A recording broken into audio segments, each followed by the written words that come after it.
What's up? It's Silman Foot Ankle Surgery here. I hope everyone's doing well, staying healthy, and staying safe. Welcome to episode 3 of Sneakerhead Saturday. Before we get started, I want to just touch on a new change that I'm going to be implementing to this series. Essentially, I'm going to make this more of an educational series. I'm going to be touching on different topics. It may not relate specifically to sneakers, but I really want to advocate for podiatry. I really want to stand up for podiatry because this is something that really truly holds value to me, and I really want to show people that this is an impactful field and it's a great field for you to join because it has so much to offer for people and it's able to really make an impact on a patient's life, and that's the most important thing. So today we're going to be talking about two things. We're going to be talking briefly about custom-made orthotic devices, and we're going to be talking about diabetic foot ulcers. But before we get started, I'm going to show you guys a new pickup that I made for shoes, and they are the Jordan 6 ring. They are black ice, metallic gold and white, and I tried them on and I absolutely love them, so cannot wait to wear these out. So today what we're going to be talking about, as I said, is custom orthotic devices.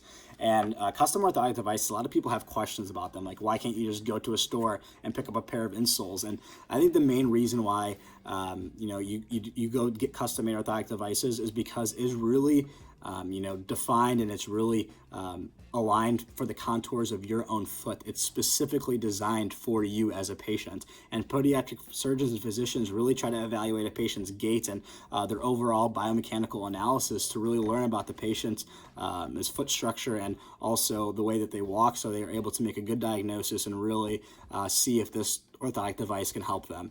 The American Podiatric Medical Association indicates that this could be used for conditions such as plantar fasciitis. It could be used for tendinitis. It could be used for what we're going to be talking about today, and it's diabetic foot ulcers. It can be used for heel pain. So there are multiple indications for the use of this, and it's very, very helpful.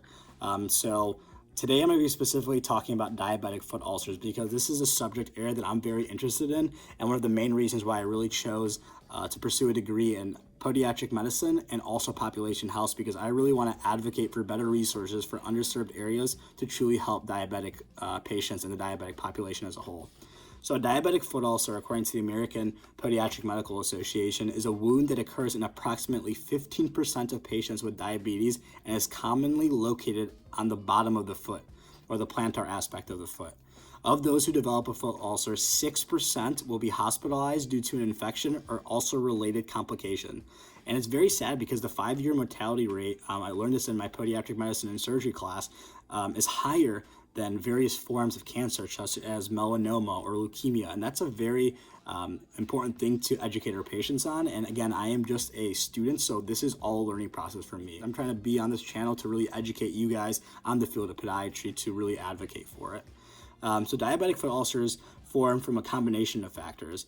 It could be because of poor circulation, which would lead to really an inability or a reduced ability of our own body to heal correctly, and that can increase a chance of infection. For diabetic patients, this is a very probable complication, and also an increased blood sugar level can also slow down the healing process. Diabetic patients sometimes develop a condition known as neuropathy, which is essentially a reduced or complete lack of ability to sense or feel pain on our extremities, essentially due to a damaged nerve because of the elevated blood glucose or blood sugar levels. And trauma could also obviously cause these diabetic foot ulcers or foot ulcers in general.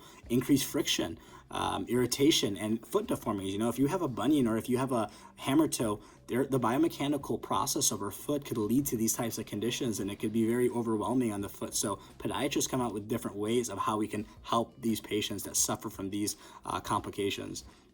And one way to treat that is with custom-made orthotic devices, because let's say that you have a foot ulcer on the plantar or bottom aspect of your foot. Say that it's at the first metatarsal phalangeal joint or near the ball of the big toe. And let's say that you're continuously, if you can imagine that this is a foot on this area and there's an ulcer here.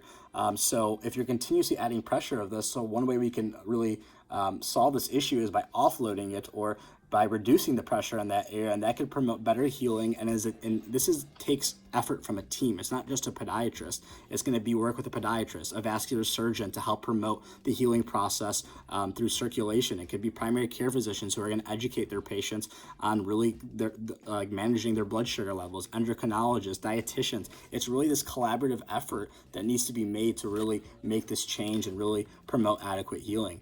And the best ways to do this is through offloading devices. They also sometimes debride. Podiatrists debride the dead skin and tissue, and they apply medications and dressing to the ulcer. And they really want to manage the glucose, blood glucose levels, because this is the main issue, and this is what could lead to health problems.